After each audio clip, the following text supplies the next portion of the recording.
Yes, well, advertising has always been important to every magazine. Probably a little less so to us in terms of how we make our income, how we survive. Most magazines make practically all their money on advertising and sort of lose money on circulation, the subscriptions. In our case, it was the other way around. It was still important. It was important editorially too, because back in those days, a lot of the advertising kind of lent themselves to the atmosphere of the magazine. Some of the things were homemade, handcrafted, and were important to us editorially, as well as obviously the income from it was important to the overall income of our survival, in other words. Well, I began in 1958, and for the next 10 or 12 years, we didn't have a sales force. I mean, the advertising was done by mail. We would send out a brochure about every 3 months to a list of potential advertisers. And they would send in their advertisement, and sometimes they'd send in their product, and we would write the copy for it, and they would often ask us to take photographs of it. So that was one of my little jobs. I'd take a photograph. I had a little setup on a card table with a Polaroid camera and a special lens and a floodlight, and I'd take pictures. We'd charge them $10. And if anybody complained, I'd always say, hey, come on, what do you want for a $10 picture? But that's how we did it.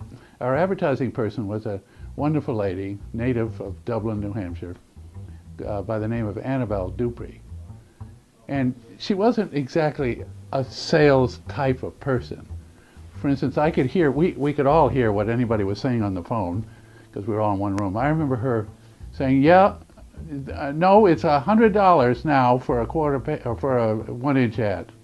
Then would be a pause, and then she said, no, they put the rates up. I don't know why they put them up. They should always refer to us as they, not we. No explanation. I remember another time a guy came in to pay his bill for a 1-inch ad, and he came up the stairs here. She was in the corner and said, I'd like to pay my bill. I'm so-and-so and so-and-so. She looked all through the files. She couldn't find him. I said, I don't know where you are, she said to him. Oh, wait a minute. I think maybe you're here in the deadbeat file. And she took out this great huge folder with huge letters across it saying deadbeats. And found him right away. And he paid his bill, and then I remember him saying, I was really embarrassed. I was over here in this other corner.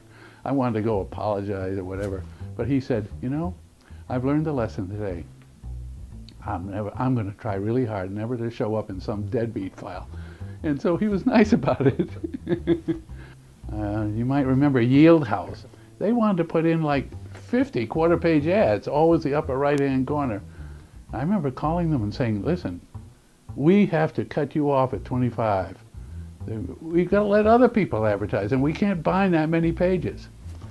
Things have changed to some extent. I mean, somebody like Yield House probably puts out a catalog. L.L. Bean, who used to advertise with us, and still do, but they rely on their catalogs, which back in 50 years ago or 40 years ago, they didn't rely on quite so much. But otherwise, I think the advertising, you look through the magazine now, the advertising's pretty entertaining, I think. Still. And we still get letters saying it's too much and too little, or I love the advertising best. That's still going on.